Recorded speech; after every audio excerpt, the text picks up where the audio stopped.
What's up, guys? We'll be live here in a minute. Here with you.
What's up, everybody? How's everybody doing?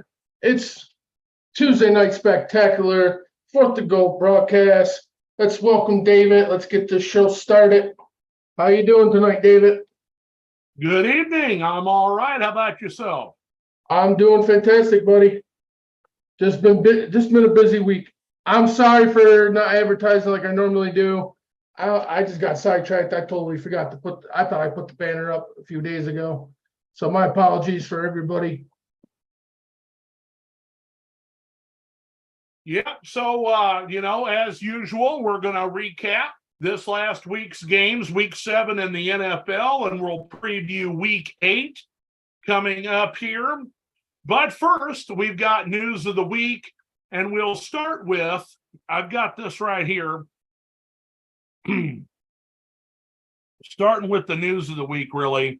And that's this right here.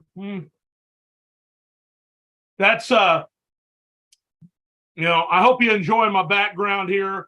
This is karma coming around, and just want to have the opportunity here to talk about the same old Lions and what happened to them here on Sunday, because all those Lions fans out there, oh, we've got the best record in the NFL.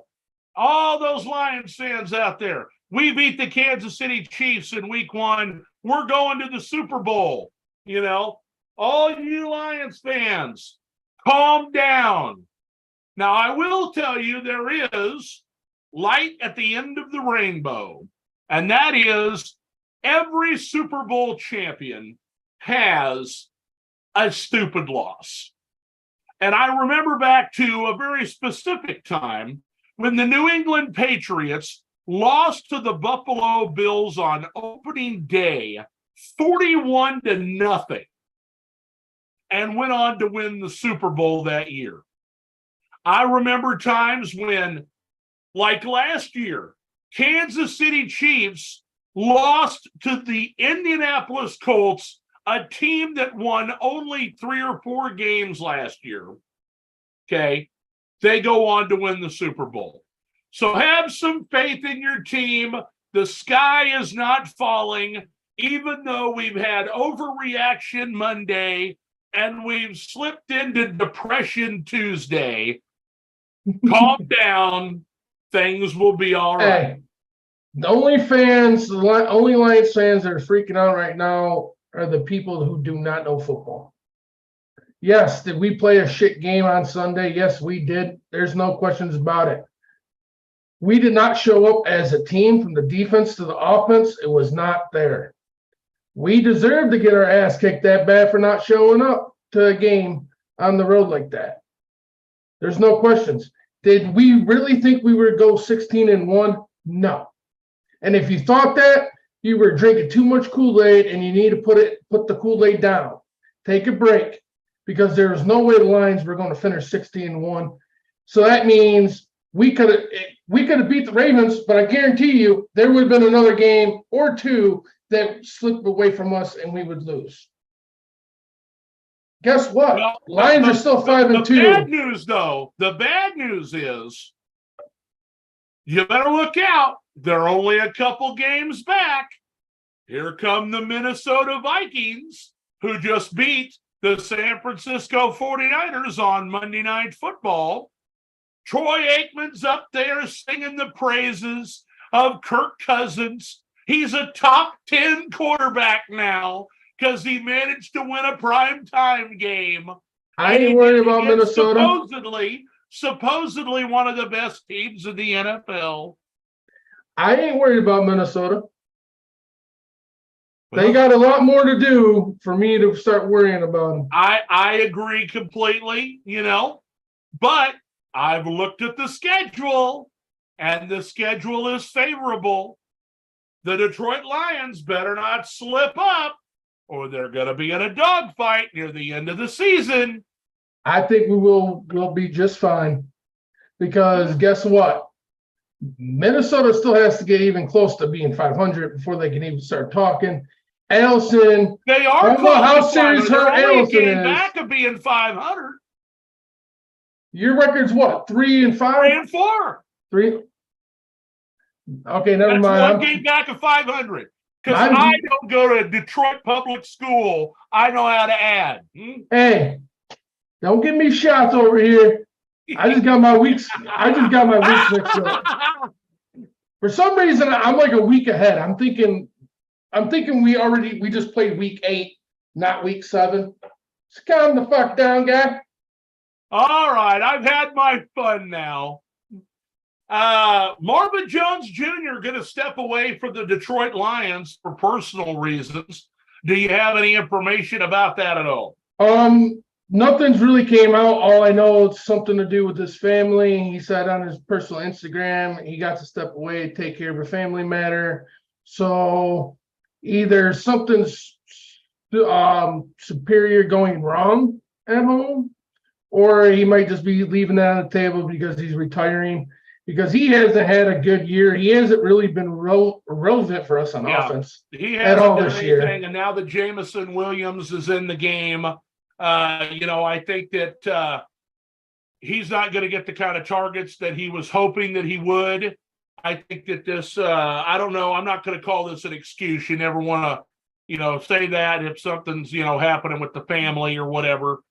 A couple other off the field incidents. We got a couple of arrests. Chris Olave, reckless driving for the New Orleans Saints, doing double the speed limit. I think it was like a 25-mile-an-hour zone. He's driving 55 through there, which isn't crazy, but I mean, it's still not good, So he got in trouble for the Saints. And then the player that the Chiefs are hoping is going to come along at receiver, Justin Ross, a former number one guy at Clemson, wide receiver for Trevor Lawrence. He's been injured over the last couple of years.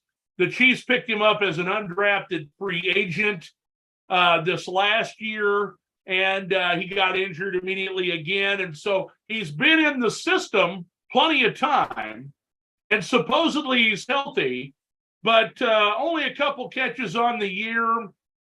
They don't have a lot invested in him. I know that the fan base thinks that he should be getting more touches, but they have so many young players that have potential on the team.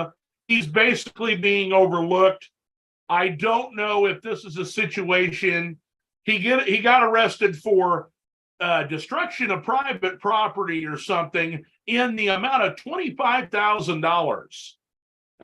Of course, we don't know what the story is yet, but I think this could spell doom for him being with the Chiefs. Well, I think that, and he's probably for sure getting suspended, because I know I did read on one report that it was some type of domestic situation. So I'm assuming fight with his girlfriend, his partner. So we all know how the NFL has been pretty hard on people getting in those type of charges. So I guess we're just gonna have to wait and see what happens next in the league. Anyway, a lot of build up coming up here. We've got the trading deadline, is approaching here this upcoming week. And so, there's a lot of talk about the possibility of, some receivers that are really good on some of the lower end teams that could get moved around. Early in the season, there was talk that Mike Evans wanted out of Tampa. This would be his last year there. Devontae Adams is not happy with the Raiders. There are some other players out there. We already saw Mecole Hardman go back to the Kansas City Chiefs. But that's more of an inexpensive move than one of these big names. I don't know who has the cap space to make a big move like that, if anybody's willing to make that. After Monday night's game, I'm absolutely positive Kirk Cousins is not being traded. I think hope has re-arrived in Minnesota with the schedule that they have coming up. They finally were able to start running the football. Madison looked a lot better. Plus, they didn't turn the ball over on the ground. That has been their Achilles heel. They didn't turn the ball over. Cam Akers showed a burst a couple of times. And I tell you what, I'm thrilled to death with Jordan Addison. Okay. The ripping of the ball away and sprinting down for the touchdown, after he lost the first one in a fight with the defender, same defender, he is more than, able to take up the slack that is being lost here by Justin Jefferson being on IR. KJ Osborne has played decent, and they got this Powell kid who, they talked about on the broadcast last night. He comes over from the Rams. Of course, they run the same offensive system there in Minnesota. And Hawkinson was a beast last night. But the defense, which has been improved all year, they just haven't been putting up the points offensively. Well, because the 49ers didn't put up a whole hell of a lot of points, and they were held down. And because they didn't turn the ball over, yes, I know Cousins had the interception, but, the Vikings are really starting to look more like the team we saw last year. And, that could bode that they could possibly make the playoffs. Yeah. They're going to have a chance if they keep playing like they are right now. They could be there for the wild card. I still think we take the division, but we'll see what definitely happens, because we got to keep winning and not let them get close to getting that first spot back. That's for sure. Any other news that you've got before we move on to our recap of week 7? Not Not off the top of my head, I do not. Marvin Jones was mine I've seen, and the rest of the players. So we covered that, but I'm gonna get to the comments real quick. We got Ron tonight. He said the first comment, we needed that beat down to put us back in perspective and stop listening to all the hype and focus what's in front of us. 100% agree with you, Ron. He also said Vikings played the best game he's ever seen. He's seen them play in a while. Totally agree. They played a dominant game and forced the 49ers to make mistakes in the right times. He said, I knew something was up when he didn't travel with the team last week, but this opens up a spot for a trade for the Lions. So I don't know if it wanted true mutual parting of ways, but I hope is all as well as with his family if he truly what's going on. Ron said he also expects move-in trades. What I've seen, analysts want to talk to Justin Jefferson with all their talk, and I think the Vikings look way better without him and focus fully on him. And the focus isn't fully on him. I mean, I don't know if that's really something with Justin Jefferson, Ron, but it's kind of crazy. He gets hurt and now they're winning. So, I mean, time will tell, I guess, with that situation. In my opinion, that is a statement that is kind of double-edged because sometimes it takes a few weeks for a team to get, back on track. They changed a lot of personnel in this offseason, mostly on the defensive side. But as we've talked about, their defense has improved under the stewardship of the defensive coordinator, Brian Flores. And, for when it comes to them, suddenly winning because they don't have Justin Jefferson, I don't think that that's the case. I mean, Kirk Cousins was forcing the ball to Addison just as much as he would have if Justin Jefferson was there. And so when he comes back from injury, they're going to have two elite wide receivers, for him to pick and choose from. I think it's really going to open up this offense, especially if the running game doesn't turn the ball over and they can hold up their end of the bargain, by getting some yards. And so, we'll just have to see how that works out. But the one thing that I heard in the comments that, I don't agree with at all is based completely on hope. You hope that the beating that the team got this last weekend, opens their eyes and gets them to not read their press clippings. And you hope that it's what they need to get their head on the, straight and all this other stuff. It's kind of brushing under the rug a loss that was a bad one. It was a bad loss. Me and you, Chris, talked on the phone during the game that, the team didn't show up. Yeah. They did not show up. The defense was Swiss cheese the whole first half of the game. And, basically the second half, the reason that, the Baltimore Ravens didn't run the score up is because they're just running the ball, trying to run the clock out. They weren't trying to make any big plays to turn the ball over and let Detroit get back into the game. And the offense that Detroit did get was too little, too late. Yeah. And so, don't give me this, well, we needed that loss. That is an excuse, in my opinion, to brush under the rug something that looks faulty, that is a problem, that they better get themselves straightened out.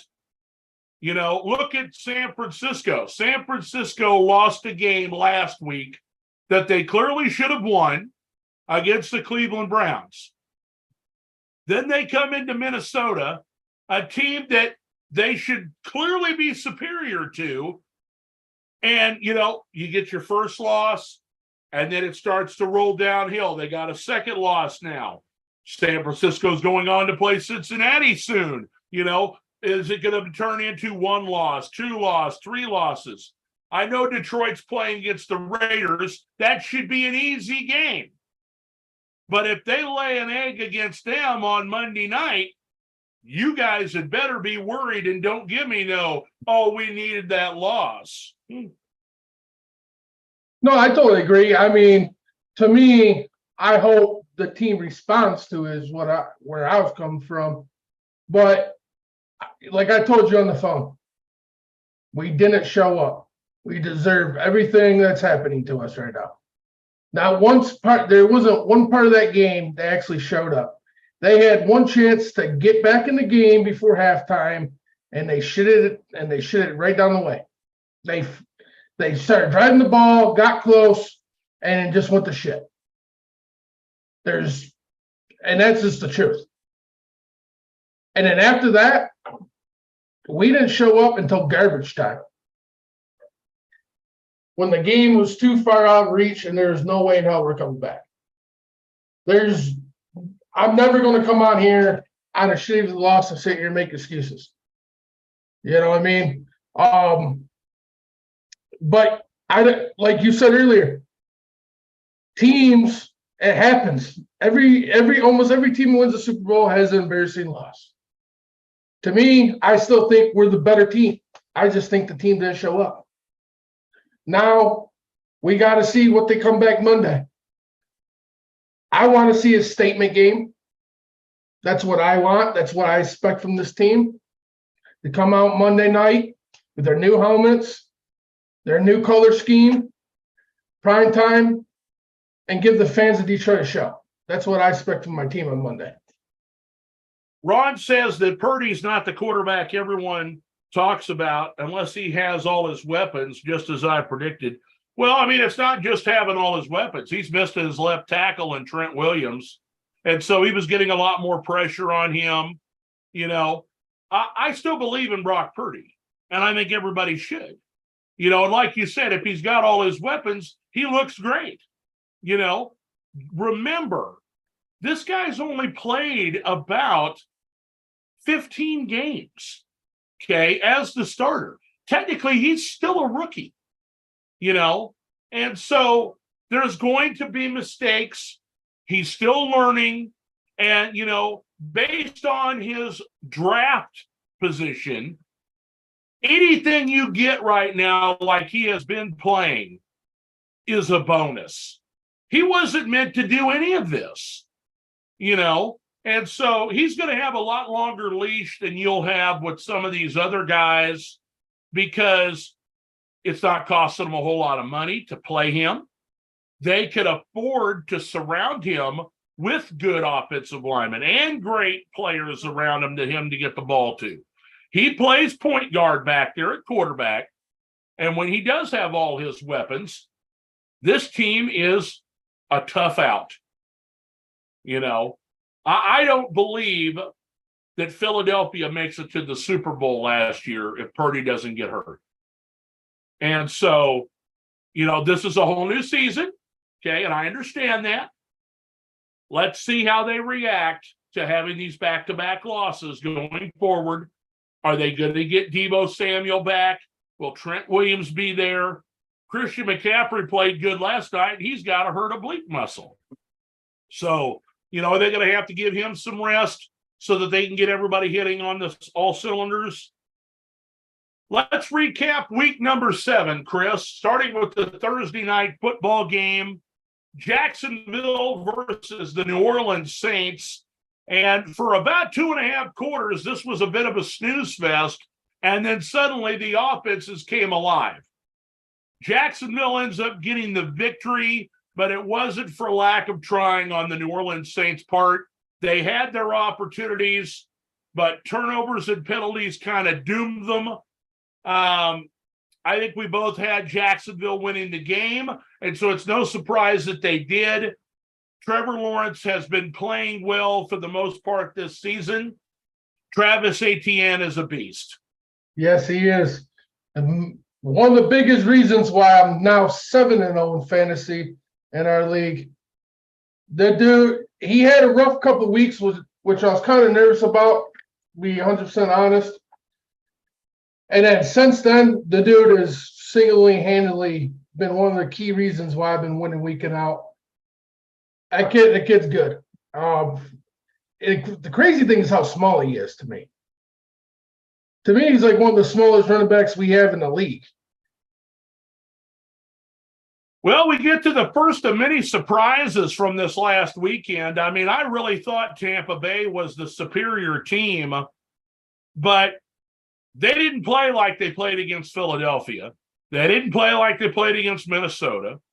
They didn't play like they played the majority of this season, where they kept things close and won it at the end. Instead, it was the other way around.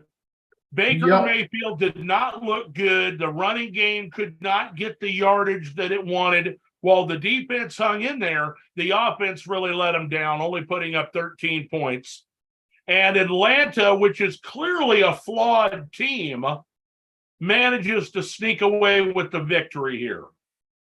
And they did it without Bijan Robinson, which is a huge deal right now on the chat boards and online, Reddit and Facebook and everywhere, because there was no indication that Bijan Robinson was hurt or ill or anything. And instead, he starts the game, plays 2 plays, doesn't come back. And there are, now that the NFL is in bed with the gambling aspect of things, you've got a lot of questions that are going to require answers from the Atlanta Falcons as to why this happened. Yeah. Why wasn't he on the injury report? If he was injured, why was there not, some indication? Because millions of dollars are being spent gambling, fantasy football, investments of many kinds into this sport. And the NFL cannot allow any sort of view of impropriety to affect the legitimacy of the games,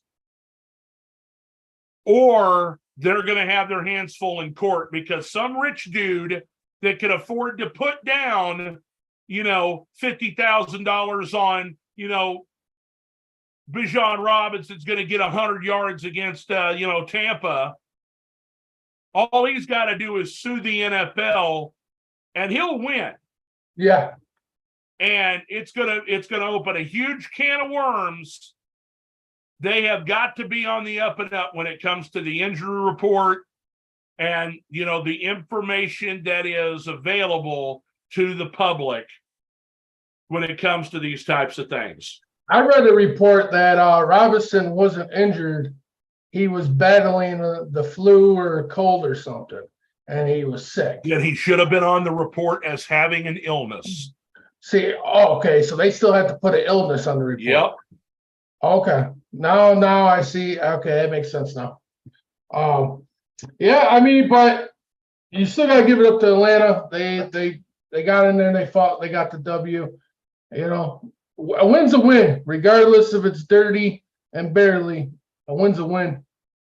The battle of the backups here. And the Bears backup got his first win and his career start.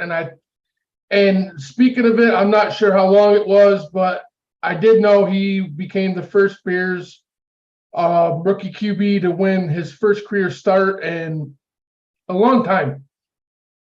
So the young kid got that going for him. This was a stutter to me. Okay. I really thought that, that the Raiders, first of all, I thought they were going to start Aiden O'Connell. They have no business starting Brian Hoyer at quarterback. Okay. Well, leave it up to Josh The guy McDaniels. is a veteran beyond veteran. He is not a starter. They are supposed to be figuring out what they have with their younger player if their starter cannot go. And as I said last week, Aiden O'Connell looked good in preseason. You know, they've got the running game with Josh Jacobs. They have receivers to get the ball to. And instead, the Chicago Bears walked all over them. And the way it looked to me, Justin Fields better get healthy in a hurry. He gonna lose his spot. There's potential. If this kid keeps balling out and playing competitive football, I mean, I know last week he didn't have the best game. He made mistakes, but the team looked more alive when he came in the game. This past week, they looked very alive and got a nice win off the deal. Even though, like you just said, McDaniel's over there playing his boys from New England. Got to stick with those boys from New England. You play with me, New England, you're going to be the starter. Screw this rookie. And he goes and does Brian Hoyer things, if you ask my opinion, and they lay it down. What a game here. Man, I tell you what, the 49ers couldn't put 20 points on the Cleveland Browns, but the Indianapolis Colts can put up 38. I didn't get to watch much of this game. I paid attention to the score, though. So in my opinion, what exactly happened to Deshaun Watson? I heard he came back, took another big hit, if I'm not mistaken, and left the game again with the same shoulder injury. Yeah, PJ Walker ended up finishing the game, and he was steady. All of the points in this game for Cleveland were short yardage runs because the defense made big plays, or Myles Garrett was getting the sack and they were recovering the ball in the end zone. You know, Cleveland's defense won the game against the Colts. The Colts were stunningly good against the Cleveland Brown defense, putting up the 38 points that they did with Gardner Minshew in there. And just a wacky game all around, you know, so many points that really surprised me. Yeah. The Colts are, I think, even though they got another QB problem with another injury again, and now they're back to the backup, but at least this time they're exciting. That has to be, the fans up there have to love that. At least they're exciting and they're actually playing competitive football. You know, I know it's hard when your season kind of goes down the drain, but who knows? Gardner Minshew's, he's a decent quarterback. He can play if he keeps playing the way he's been playing this season. For the second week in a row, Tyrod Taylor proves he's the better quarterback in New York over Daniel Jones. But the New York Giant defense won this game against the Washington Commanders. Sam Howell, again, under so much pressure, turning the ball over. The running game, again, was non-existent as they try to throw the ball down the field on every play. Eric Bieniemy looked like a genius earlier in the year, when they were winning games, but they just don't run the ball enough. They have two decent running backs, and instead, third down and 1, shotgun, let's pass. Fourth down and 1, shotgun, let's pass. There's no running game to speak of in Washington. Even though they have a decent offensive line, the defensive line's doing all they can to hold off the other teams. And just feels like that ever since Buffalo laid the smackdown on Washington, Washington hasn't come to play since then. That ended them. They went and played Chicago. Chicago blew them out. Washington comes into New York, or they played against Philadelphia, and when they played them tough, but couldn't seal the deal at the end. And then they just keep giving games away. So, I don't see Washington improving going forward, and I think New York is kind of the same way the Vikings are. They're a team that made the playoffs last year. They've struggled early in the year, but they're starting to get their feet underneath them. And with the schedules that they've got coming up, they've got an opportunity to add some easy wins if they don't make mistakes and turn the ball over. We've already talked about the Baltimore Ravens thrashing the Detroit Lions, who did not show up, and crippling their chances right now for the chance at the number one seed in the NFC. Baltimore was picked by Colin Cowherd today as the number one best team in the NFL. And I laughed. And the reason why I laughed is because Baltimore lost to the Indianapolis Colts. Yes, they put up 38 points against the Cleveland Browns. Okay. Baltimore lost to the lowly Pittsburgh Steelers offense. Yep. They beat Detroit, who has been hyped all off season and hyped during this season. But they beat Detroit, and somehow now they're the number one seed in the whole NFL. That's what you call ratings, David. Ratings. They want the ratings. That's called overreaction. Oh, for sure. Okay. But just think about how much people tuned into the show to hear him say something ridiculous like that. Yeah. We got some comments. Ron said, I watched this Atlanta game after halftime of the Lions game, and this is still a good Atlanta team. People need to be aware of the Falcons. Atlanta has really good defense. That's what I've been was watching mostly. And then he said, did you see Fields' face sitting next to Benjamin when he was running the Chicago team the way it should be?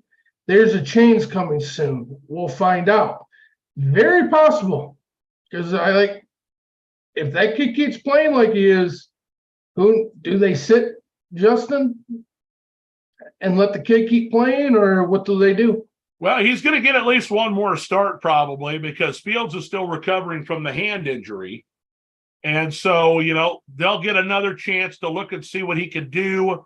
There's some film on this kid now. I'm sure they'll be playing against a tougher team. I don't know who those next on their schedule. We'll see here shortly, unless they're on a bye.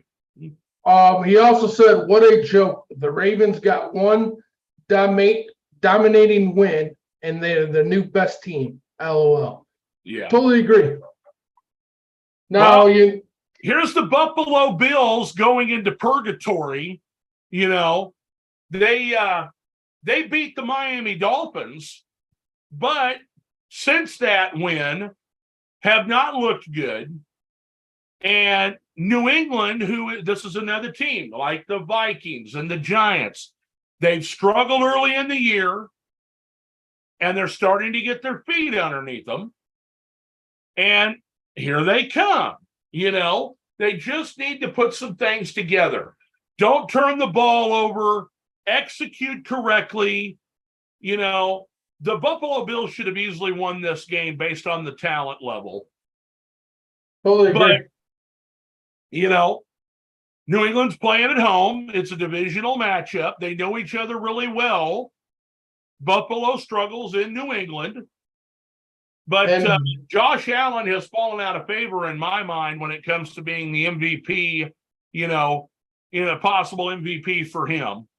Yeah. Based on the games that he's played this year, he threw away the first game of the season against the Jets.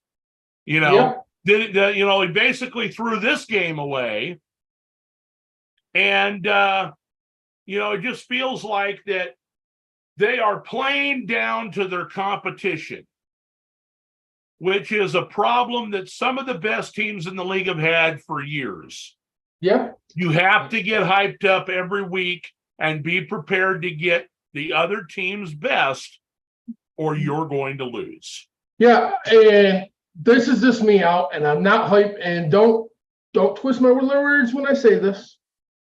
I think from now to the end of the season, New England's going to be a team you're going to have to watch out for. And I don't think they're going to the playoffs. I don't think they have a chance to even compete in that division as of right now, just for how their division is. Unless Buffalo keeps sliding down the hill here. Oh, they're going to be a spoiler, no doubt. But that's what I mean. Bill Belichick is filling the fire. He's filling that seat, getting really hot. And I don't think no coach in his shoes that's done what he's done is wanting to be actually fired. He wants to go out on his own terms. So he's going to do whatever he has to do to make sure that team's ready to go. And if he's going to lose, it's going to be a fair loss. So to me, is you got to stop overlooking New England, because if you overlook them, they're going to sneak up on you and get you. Yeah, another stunner here. Pittsburgh Steelers go to the West Coast, and on the strength of that defense, once again, and fourth quarter passing by Kenny Pickett, they knock off the Rams in L.A. Kenny Pickett, I think, is fun. I am beyond stunned at the way that this team is able to win games late. You know, they're doing it. They did it against Baltimore. They did it against Cleveland. Yes, now they've done it on the road against the Rams. I think what you're finally seeing. Some teams just have that pixie dust on them. And I tell you, the Steelers, don't overlook a team that looks like they can't play offense, because when they get to the fourth quarter, all of a sudden, they're world beaters. And it's unbelievable to me. The defense keeps them in the game. The defense makes plays. Steelers win. Yep. I think you're starting to see Kenny Pickett. I think the game's starting to slow down for him. He's reading the defense better, and he's connecting to his wideouts. He's starting to figure it out, and their defense is coming alive. And the Steelers could be that wild card team you're going to have to watch out for in the AFC. If they keep winning, you're pretty much right. I know you picked the Steelers to do pretty good in the offseason, and you might have to wait a couple weeks. I sure thought their offense would be a lot better than it is, but I'm happy to see them doing well. It's coming along. You know, it's once them young players start, on the same page and start figuring out, that's, when the stuff's going to take off, and it looks like they're right there at that point. Kansas City goes to 6-1, tied for the best record in the league with the Philadelphia Eagles. I thought that they would struggle a lot more against the Chargers. If you remember, I picked the Chargers to actually win this game, but Kansas City was able to spread the ball around to its array of receivers, all these young guys. Rashee Rice is becoming the number one wide receiver for the Chiefs. Their second-round pick out of SMU. They got Mecole Hardman back, and on, the one punt that he was able to return, took it back 50 yards to set him up for another touchdown drive. So that was a nice thing.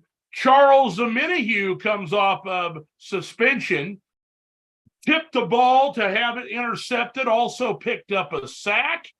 That defense has not allowed 20 points in any game this season, other than the first one against Detroit. 20 points, okay? Their defense is top 5 in the NFL.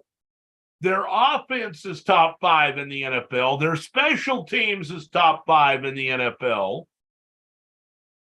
And yet, because their offense isn't, blowing the doors off people have questions. But they're still the Chiefs. They're still the defending champs. And they have won 16 straight division matchups in the AFC West going forward. And they play the next team on the list here, a surprise victory, in my opinion, because Green Bay was coming off of a bye and had extra time to prepare. Denver Broncos win the game 19-17, Chris. I didn't really have much to say with the KC because I thought you guys would handle that game. And the Broncos, man, they got me. I had Green Bay for sure winning this game. I actually thought, after the bye, Green Bay was going to maybe come out. The offense was actually going to put some points on the board. I thought Green Bay might even had a blowout in this one, to be honest. Because that's just how I felt like it, because they had the more time to prepare and get back to what they were doing before the losses came. But Denver, they pulled it out. And from the early reports say a full rebuild's coming in Denver next season. So maybe it had to do with those players knowing that they might not be in-house next year. So they got one. Can't take it away from them. I kind of skipped past the Chargers from the last game. The Chargers, they have so much talent on their team, but it doesn't matter who the coaches are. They just can't seem to put it all together. I think head coach, they've got all those defensive good players, Derwin James, Joey Bosa, Khalil Mack, Kenneth Murray in the middle. They got a new guy whose name eludes me. It's like Tula Tipapaluta or something like that. I'll look it up, and we'll talk about him later because he's filled in, on the defensive line for when Bosa's been injured or Khalil Mack needs a break, and he's provided a lot of pressure. So they're getting more and more big-time players, and they just can't seem to stop anybody. Now, granted, this is the Kansas City Chiefs. They've kind of got their number, but they let the Dolphins walk all over them they've let, Denver hang around in the game. The Raiders hang around in the game. They can never, blow anybody out despite having one of the top 3 highest paid quarterbacks in the NFL who's surrounded by weapons. And so, I'm disappointed in the Chargers, not because I picked them to win the game, but you almost feel bad for a team that continues to lose when you see the kind of potential that they have, and they just can't seem to put it together. As far as Green Bay goes, they sputter. There are times Jordan Love comes out there, goes 4 for 5 on the drive. They run the ball 3 or 4 times for about 30 yards, and Green Bay scores a touchdown. And then the next drive, it's like they forgot how to play offense, and it's just crazy to me. They're the same way. Both those teams have tons of talent. Now, I understand this is the first full year for Jordan Love. There's going to be growing pains, okay? He's under contract for decent money again next year. He's not going anywhere. And so they're going to have to give him some time to figure things out. And the one thing they need to do more than anything, and I hope that head coach Matt LaFleur understands this, and that is he's got 2 really good running backs in the backfield. Aaron Jones was back. Run the football. Okay? Run the football. Set up the pass by running the ball. You have the bruiser in A.J. Dillon. You got the speed and shifty guy in Aaron Jones, and you have a really decent offensive line. Have those guys get behind there and road grade some. And then you've got, Luke Musgrave looks like a really good tight end. They got Dobbs and Watson and Jaden Reed. I love all 3 of those receivers, So they just got to put it together. We see the blueprint is there if they just put it together. Exactly. Ron got some more comments. He said, remember all that last week where the coach was getting fired? Well, New England played hard for the coach. Buffalo isn't the same team we thought they were from past years. He also said he don't see Pittsburgh as a big stunner in his opinion. Defense wins games. It reminds me of the Bears, 1985. Sorry, I'm dating myself. He also said KC Chargers was a good game for the half, but as usual, KC knows how to win games, even if they look not so as well for a half. Go Broncos last week. I was excited after watching the dismantle Lions earlier. We needed that win by the Broncos. He also said, I just don't get it with the Chargers. It's got to be coaching. I see someone getting fired maybe before the season's over. I have to agree with that last comment. I do think Staley will be fired from not San Diego anymore, but from the Chargers. San Diego. They're the Los Angeles Chargers of San Diego, kind of like the Anaheim Angels of Los Angeles. Oh, I didn't even know they had Seattle still in their name. I thought they were the Los Angeles Chargers. No, it's not. It's me being funny because where they're really from and what they call them is two different things. I mean, I get why they left. They wanted a new stadium, bullshit. But to me, I feel bad for all the San Diego fans. Yeah, so I don't know if it was Michael Wilbon on Pardon the Interruption or one of the other guys that I listened to. They called the Angels were the California Angels, okay, and then they were the Anaheim Angels, okay.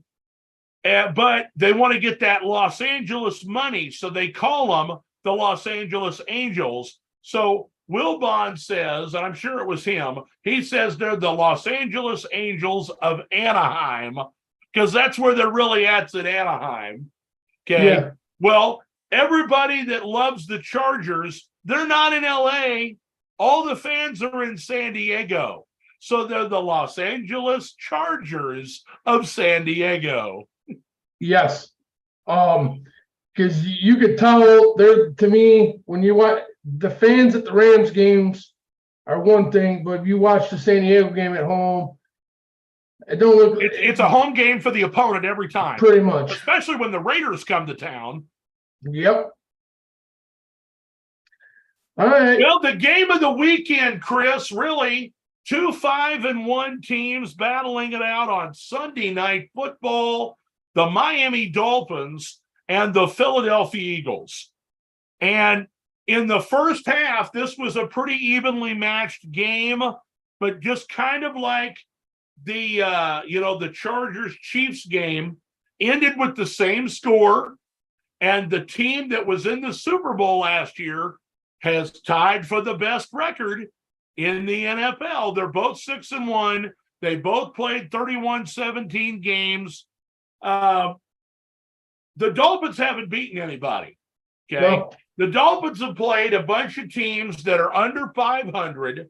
Yes, they have an explosive and awesome offense when it's rolling, and they can put up 70 points against, a terrible Denver Bronco team that literally quit in the middle of the game. Okay. Yeah. But when they face Buffalo or they face the Eagles, the superior teams take over and they just grind it at them.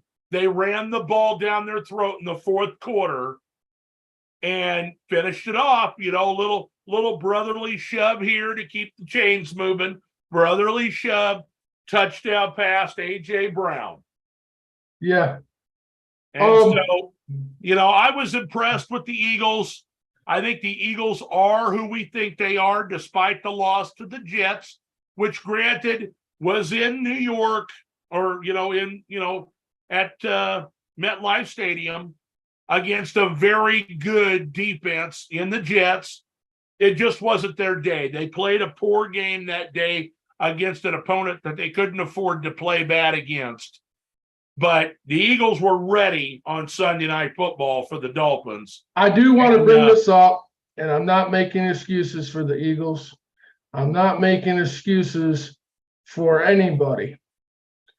But did you see those replays by chance of that game floating around this week? Because I watched a few short clips of that game. Did you? And the one thing they pointed out was all the holding calls the refs missed in that game on that Philly O-line. There was quite a few plays that both their defense ends on both sides were getting held.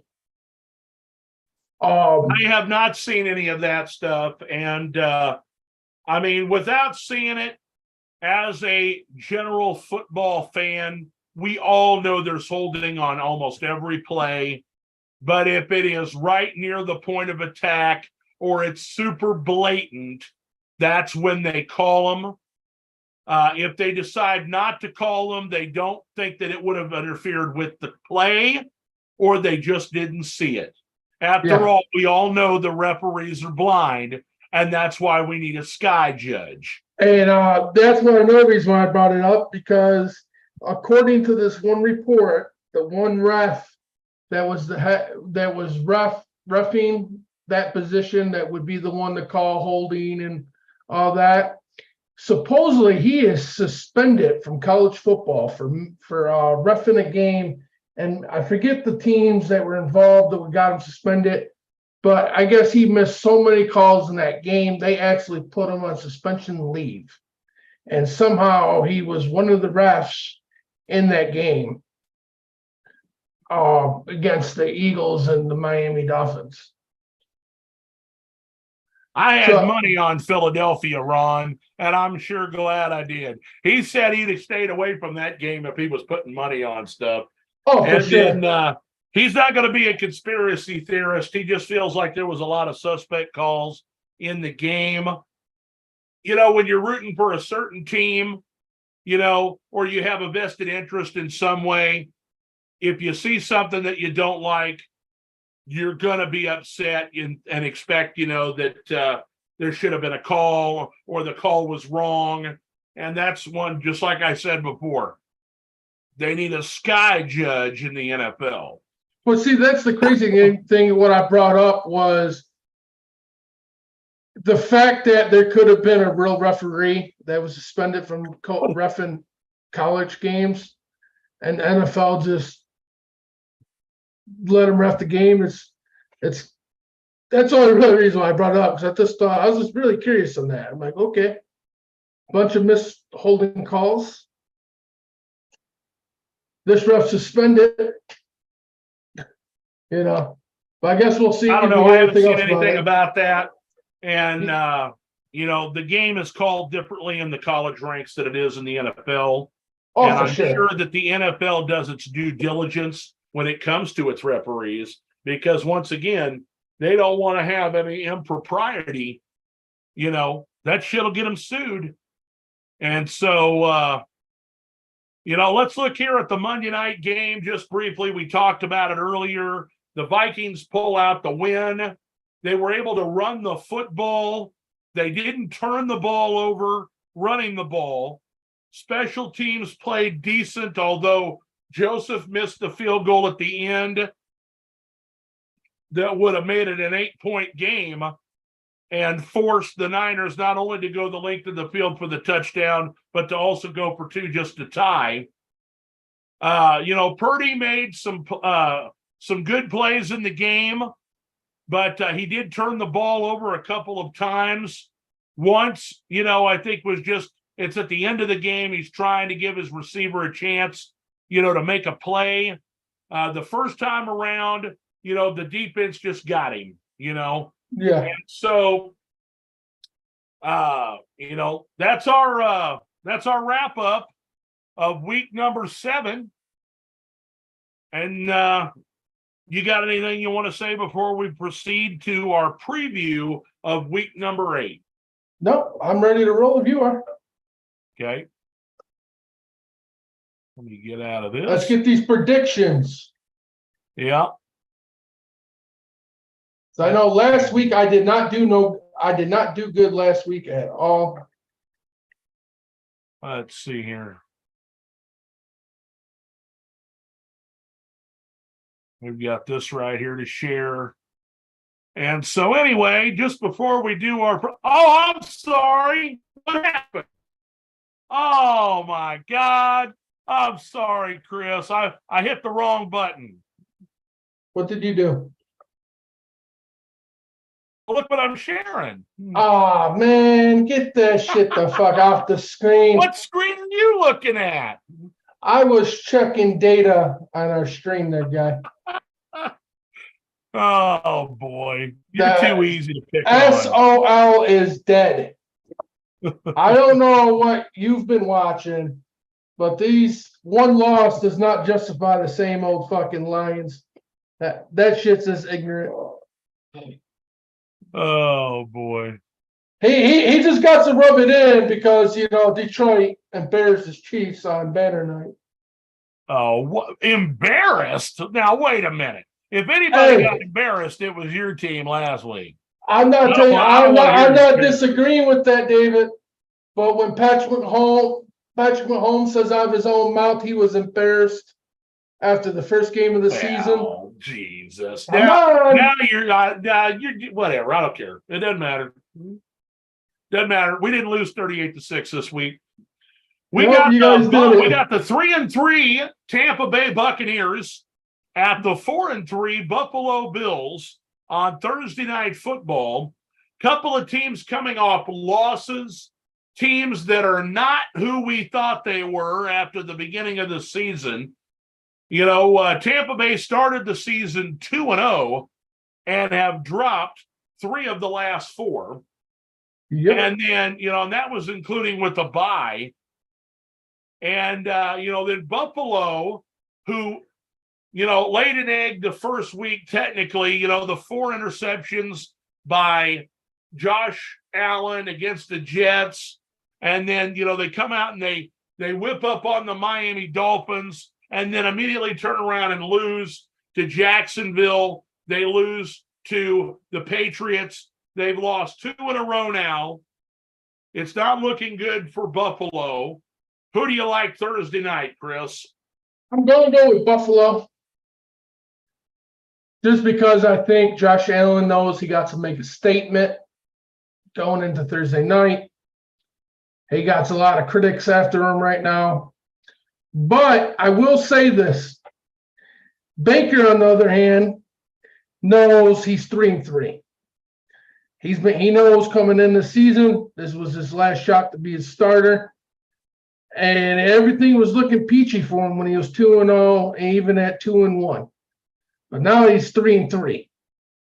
He's lost the last 2. He's trending down. So if Baker wants that starting job to stick around, he knows he needs a win. So I'm still going to go with Buffalo, but I don't expect it to be easy. I'm concerned for the Buffalo Bills. They lost Tre'Davious White. They've lost Matt Milano. They lost a defensive tackle. They've got 3 of their bigger players, at each level on defense has been injured. And the next man up mentality is not working out for them defensively. There were red flags this offseason. Sean McDermott is happy to call the plays defensively because Leslie Frazier decided to take the year off from being defensive coordinator. I don't know if it was a, difference of opinion when it comes to the philosophy of how to play defense, or if there really was something personal he needed to take care of. But the Buccaneers have a defense also. Yep. They played decent, from time to time, but they're going on the road to Buffalo. That crowd's going to be ready. Josh Allen and the Bills really need to rebound.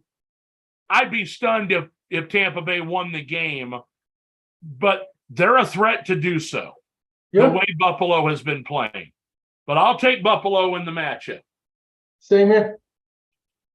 The 3-3 Houston Texans, coming off of a bye, also against the team coming off a bye, the 0-6 Carolina Panthers. And this is the battle of the first 2 picks in the NFL draft. Bryce Young, quarterback of the Carolina Panthers, faces off against C.J. Stroud and the Houston Texans. And Houston has played tough. They beat the Pittsburgh Steelers, a team that has somehow managed to win some games despite having a weak offense. They put up 30 points on that Steeler defense. Okay. They beat Jacksonville. They played Baltimore tough the first week of the year. The Panthers put up 14 points early the previous week against the Miami Dolphins, and then only scored 7 points the rest of the way and gave up a 42-21 loss to the Miami Dolphins. I don't know what they may have worked on or figured out during the bye week, but I just think that, each team has a pretty decent defense, but the Houston Texans offense has not been turning the ball over. They've been putting up more points. I like the Houston Texans to go into Carolina, win the game, Chris. I'm going with Houston. This is CJ Stroud, his real chance to get this team to 4-3. Normally I've been a big critic of Ohio State quarterbacks. I've said it probably like 80 times on our shows in the last couple of weeks. But this kid is really breaking that curse. He's really been playing good football as a rookie. To me, he's the best rookie playing right now in the quarterback level. I think they can go in here and easily beat the Carolina Panthers, especially if they've been playing on the same level. I'm actually excited to pay attention to that game on Sunday. The 3-4 Los Angeles Rams at the 4-2 Dallas Cowboys. Dallas comes off of a bye here, and they're playing at home. The previous week, they beat the LA Chargers in LA, which is a team that's got, a bit of a high-flying offense. The Rams have a high-flying offense. Both of these teams, I think, are kind of mirror images of each other. One's got Matt Stafford, the other one, Justin Herbert.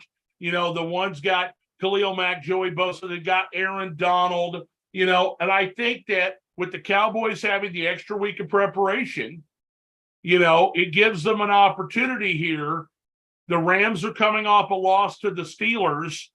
Cowboys defense, if they got healed up in this week off, I expect the Cowboys defense to be the difference in the game, because I don't expect a lot of big-time plays out of Dak Prescott, but they can run the football, play action. Cowboys win the game at home. This is going to be my upset pick of the week. I'm going to roll with the Rams. And only why I say that, Matt Stafford is from Texas. He always plays good games when he plays in Texas, because he gets to play in front of his family and friends. And I think Dallas is going to have to really be there on all sides. I think it just could be one of those games where Stafford's going to come in and bring that energy in. And we've all seen what Stafford can do, even if his team is not the better team. So this, to me, could be definitely upset game for Dallas, but I will say in Dallas to me does have the better offense and defense, so they should win this game. I just don't know if I trust them to win this game, so I'm going to roll with Matt Stafford and the Rams playing in his hometown. Well, battle for second place in the NFC North. The Minnesota Vikings go to the Green Bay Packers, 3-4 versus 2-4. We saw the Packers lose a game in Denver where the offense couldn't get on track. Denver is not high-powered offensively, so they didn't put up a whole lot of points against Green Bay, and Green Bay still couldn't overcome that. The Minnesota's offense is for real when it's hitting on all cylinders. I think that as long as the Vikings don't turn the ball over, and they play any way, shape, or form close to what they did on Monday night, the Vikings should beat the Packers. The Vikings got a good chance to beat the Packers. But I want to see if the Packers can bounce back. I want to see the Packers, if you're going to compete, this is the game to compete in. He keep laughing all he wants. Yeah, hey, listen, I know why you want the Packers to win, because if the Packers win, the Vikings don't get closer to Detroit. I'm not worried. I'm not worried about Kirk Cousins and the Vikings. You could say all you want. You're not concerned about the Vikings. We'll see how you pick the games going forward the next few weeks. Do you dare pick the Vikings to win any of them? Or will you be like, always pick against them? I'm actually picking the. Well, you cut me off. You didn't let me finish my pick because I was going to pick the Vikings in this. I was just making a point that if Green Bay wants to stick around and try to have a shot, they're going to need to really win this game. I just think with Love being in his first year starting, the last thing you want to do is start after a bye week of dropping 2 games. Rod says Vikings should win this game, but you pick them after the big Vikings win on Monday night. Don't be surprised if Green Bay pulls it out. Ron is hoping that the Rams beat the Cowboys. He's a Cowboy hater. That's all right. We don't mind that at all. Everybody gets a chance to crap on teams they don't like. I'm doing my best job tonight. It's fun. We got the 3-4 Saints at the 3-4 Colts. This is a really tricky game. I mean, I didn't look at what the games were ahead of us, going through these. The Colts put up 38 points against the Cleveland Browns. They did it in Indianapolis, so the Colts are playing home. The Saints offense looked like it was starting to put some things together against Jacksonville on Thursday night. They've had some extra time to work on things, to get prepared, kind of like that little mini bye before the game. Yeah. I got to be honest, okay? Before the season began, I really felt like the Saints were going to be the team that was going to win the NFC South. But as the season has gone on, between injuries and penalties and the way they played kind of down to their competition, I'm going to take the Colts in this game. I believe in Gardner Minshew, the kind of points that they were able to put up against Cleveland, despite Cleveland's defense wrecking their game plan. They can run the football. They've got Jonathan Taylor and Zach Moss. They've got some guys they can get the ball to, throwing the ball. Michael Pittman Jr., Alec Pierce. I'm going to take the Colts. I just think that they're the better team right now, even though they have the same record. And the Colts are playing at home. I think I can lean towards the Colts on this one as well, because I don't know if I trust the Saints at this point. And to me, it's just been too much of a roller coaster for them. And Gardner Minshew stepped in, put up 38 points last week. I think he can get it done. That Colts defense is pretty good itself. Here's an easy one. 2-5 Patriots at 5-2 Dolphins. Dolphins are coming off of a, loss here to the Philadelphia Eagles. Patriots coming off of a win. The Patriots never win in Miami. Even when they had Tom Brady, they struggled against the Dolphins. They come from a cold weather climate and they go down there where it'll be 90 degrees in, late October. And the Dolphins just have too much offense for the Patriots defense. And the Patriots offense doesn't have enough to overcome the Dolphins defense. I think, like I said, this is an easy victory here. I like the Dolphins to right the ship and the Patriots to go back to where they come from. Same here. You're not going to hear me argue. As long as the Dolphins come and play their game, they come out flat and let the Patriots stick around, then that outcome could be very different. But I expect Miami to come in here and bounce back after the loss and get a dub this week. So we got the battle of the city, of the Big Apple. Yeah. We got the 3-3 Jets versus the 2-5 New York Giants. And the Giants have played better with Tyrod Taylor at quarterback. They nearly beat the Bills if it hadn't been for clock management issues. They won this last week against the Washington Commanders. Now, the Jets have a much better defense. I'm sure they got healthy during their bye week. They come into town, they're basically playing at home. Yep. And so it just depends on really which quarterback plays better, I think. Because both teams got a running game. You got Breece Hall and Saquon Barkley. Yeah. Okay? Both teams have really decent defenses. The Jets might be better than the Giants. But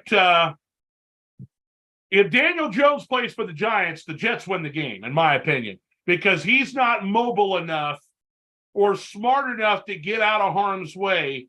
Tyrod Taylor is a sneaky veteran. He can get the heck out of there, make the plays he needs to make to get out of there. And, I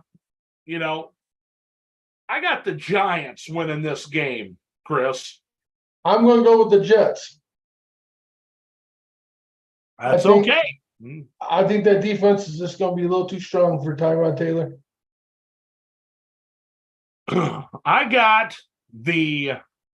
We got the Jacksonville Jaguars at 5-2 playing against the Pittsburgh Steelers at 4-2.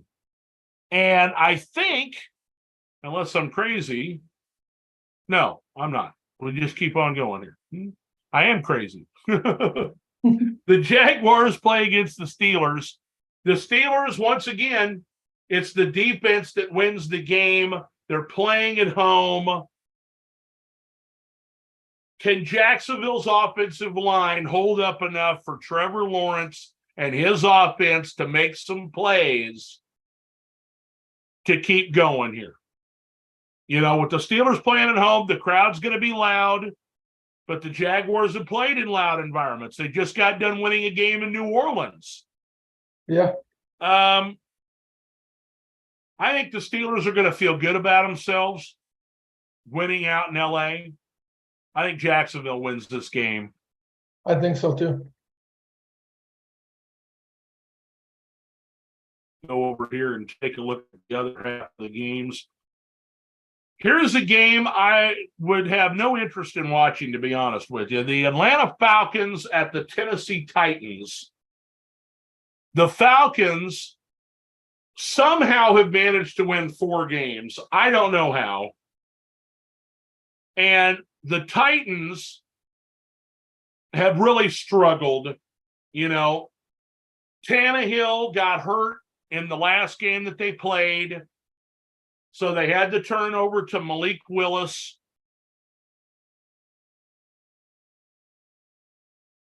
Can the Atlanta Falcon defense stop the running game of the Tennessee Titans? The Titans are playing at home. They'll have some home field advantage. To be honest with you, I don't have a lot of faith in Desmond Ridder right now. I don't know what's going on with Bijan Robinson. I know the Falcons are probably the better team. I'm going to take the Tennessee Titans to win the game. I'm going to roll with the Falcons. I think they should be able to beat Tennessee. But Tennessee could beat them. I'm riding with the Falcons. To me, this could be a 50-50 game. It really depends on who shows up, which side of the ball plays better for both teams. The Philadelphia Eagles played a tight game that ended in overtime against the Washington Commanders the last time these two teams played. But I think the Commanders are a lot worse off. The Eagles are going to know what to expect this time around. And even though it's going to be in Washington, I'll take the Eagles to win. Same here. The 4-2 Browns at the 4-2 Seahawks. And the Seahawks are coming off of a victory against the Cardinals, who have been playing teams tough.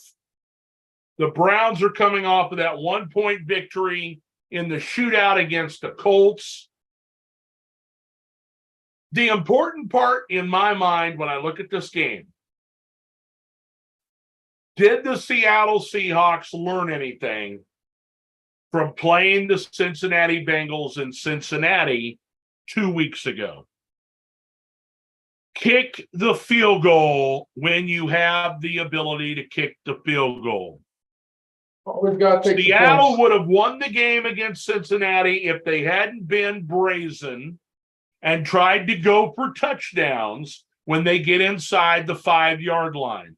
Sometimes you're just not going to score a touchdown. Now, DK Metcalf was out this last week with an injury. I don't know if it's going to carry over to this week or not. But Kenneth Walker's been a beast running the football. They've got Tyler Lockett. Of course, they drafted Jackson Smith and Jigba. So they've got some playmakers for Geno Smith, Seahawks, and that, the 12th man there in Seattle should make things interesting for, I'm assuming, P.J. Walker and the Cleveland Browns. I like Seattle to win the game. Same here. Seattle and the 12th man all day. Baltimore Ravens at the Arizona Cardinals. And we've talked about how the Cardinals have played everybody tough. We've talked about they got their only win against the Dallas Cowboys, but they have played strong against Seattle, who has a good defense, strong against the Giants, who has a good defense. They even played strong against the 49ers, who's got a good defense. And so, the Ravens come all the way to Arizona. They're flying high after their big win against Detroit. Will Arizona have something for them? I mean, on first glance, I'm taking the Ravens. Same here. But, I think about it, and I'm like, the Cardinals are the kind of team that would stun a Baltimore Raven type team. They just would. It'd be nice. And, well, yeah, you want to see them lose after they knocked your team down. But I'm going to take Baltimore, but I'm telling you, this is going to be a close game. I'm same. I agree with you 100%. I'm on the same page as you. Oh, the Broncos are going to kick KC's ass, man. They're going to wish that you never came to Denver. I'm glad you caught the sarcastic in my voice because I'm going with KC all day. Yeah. Kansas City plays Denver for the second time in 3 weeks, this time in Denver. Denver comes off of a close victory over the Green Bay Packers. Kansas City took care of business in the second half, shutting out the LA Chargers in the second half of their game at Arrowhead. Chiefs come in tied for the best record in the NFL with the Philadelphia Eagles. The Denver Broncos have not beat the Kansas City Chiefs since Peyton Manning was the quarterback of the team. That was in 2016. They're getting ready to go on 7 straight years of not winning a game against Kansas City. I'll take the Chiefs to win the game. Same here. Here's a sneaky game. Cincinnati Bengals against the 49ers. The 49ers have been slipping. It's a gradual sliding slope as they fall down.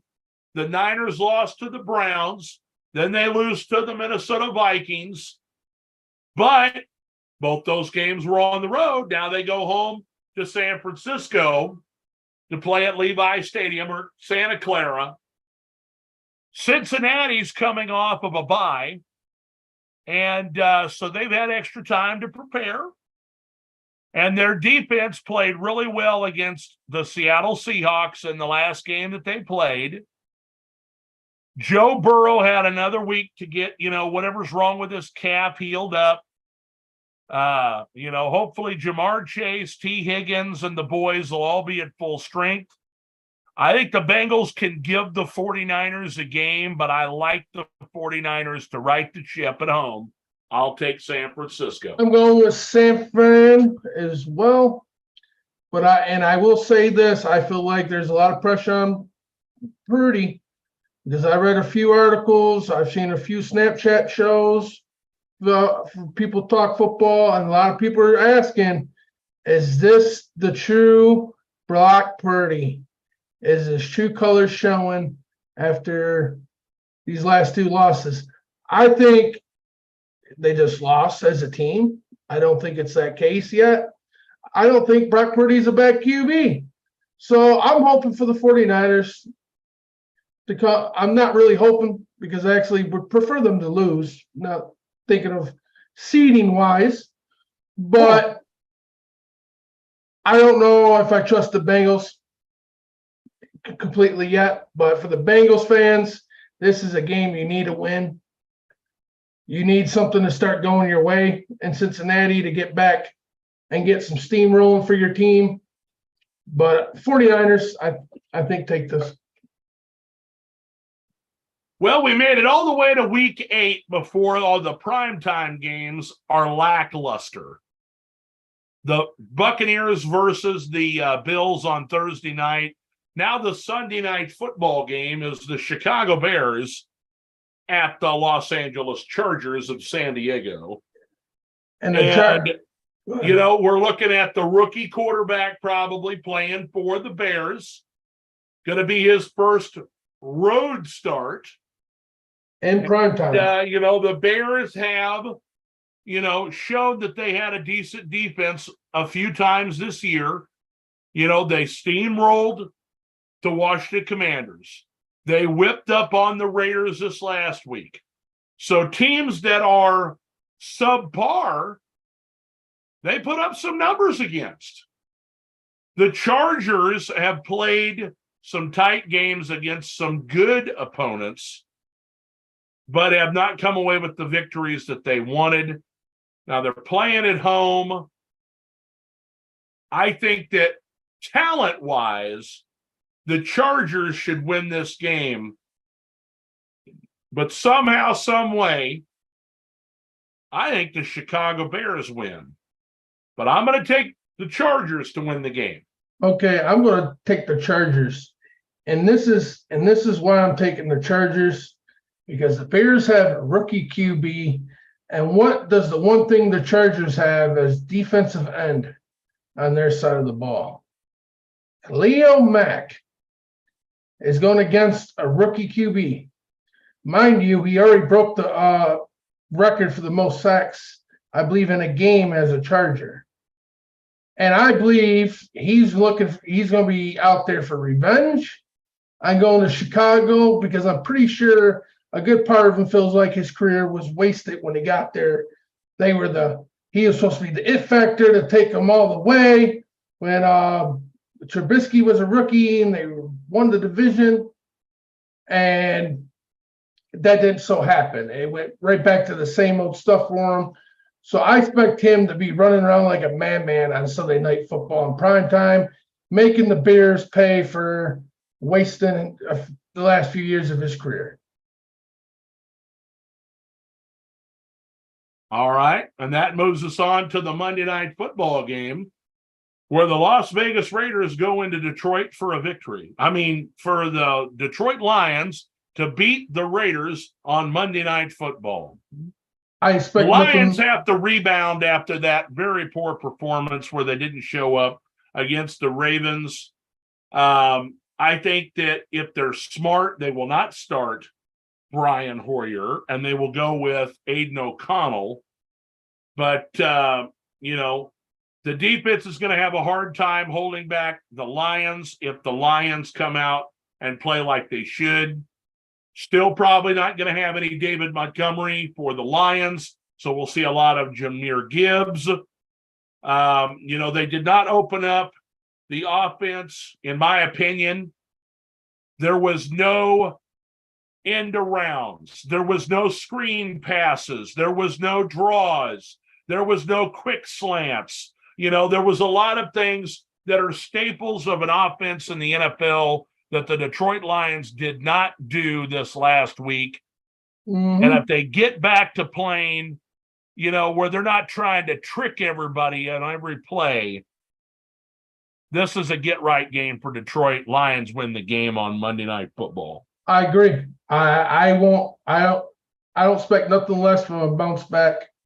I mean, as long as we win, that's the main thing. But I want to see this team come back and respond and maybe get a blowout ourselves and put a little respect back on our name after last week's disaster. I expect them to be ready. Dan Campbell stepped up to the plate, admitted that he was at fault. And I was worried of this because he said last week in his interview that Wednesday was a walkthrough. He let the team rest, and he didn't go as hard as they were previously in the weeks of practice. And he feels like that's the cause for the meltdown this past Sunday. So I expect him to have this team ready to go. I expect those players to come out on fire and make some plays. All right. Well, buddy, I tell you what. Another good show this week. I want to thank everybody for joining us. Be sure to like and subscribe the video on YouTube. Also follow along with 4th and Goal Sports on Facebook. You can see Chris on NFL Renegades and also on the 4th and Goal Sports page. And you can follow me on my personal page and watch my videos on Thursday and Sunday. Picks with David on YouTube and Facebook. So if you haven't done already, please go give us a follow and like. I do post advertisements. I will apologize again that I didn't do it this week. I'm so sorry about that. But you knew what was coming. You didn't want everybody to see the backgrounds and the funny stuff. Hey, me giving you I don't hide from you. I'm not hiding from the criticism because guess what? I was ready for it by the end of Sunday because my team made me eat my words this week. So no, I don't get to have my shades on, smoking my cigar this week. But you know what's going to happen next Tuesday? I'm pretty confident in it. I'm pretty sure I'll be smoking my cigar with my shades on. Don't you dare lose to the Raiders. Don't you dare. If we lose to the Raiders, I root for you. I picked you to win against Baltimore, and you come out there and lay an egg like that. That was horrible. It was horrible. I'm already done. Forgot about it. I moved on to week 8. I'm looking at the Raiders. You haven't forgot. You haven't No, forgot. I forgot. No. I don't even know what happened last Sunday. But anyways, thank you guys for joining us tonight. Great show, David. It was a great night. We'll see you guys next week. And hopefully, maybe I'll get to rub one into David's face if they lose to the Broncos. Oh, that's fine. But let's be real, it's probably not happening. But I'm going to hope for it. I'm going to hope for it. Hey, Denver, if you can hear me, do me one solid this one time only. We can't lose the number 1 seed in the AFC. Hey, it's okay. We've held it for 2 weeks in a row. Hey, it's okay. Best record, but they the never Broncos had deserve the to, 1 seed in the NFC. The Broncos deserve to be called the best team in the AFC after they beat the Chiefs. Come on. Might save John Payton's job after only 1 year. I think he gets more than 1 year, but he'll get more than 1 year. But if like I said earlier, if some of the players want to be on that team next year and don't want to be funding a new house, they better figure it out real fast. But anyway, guys, we'll catch you next Tuesday. You guys have a good rest of the week. and we'll see you back here Tuesday. 2 more nights and we got football back. So, later, guys.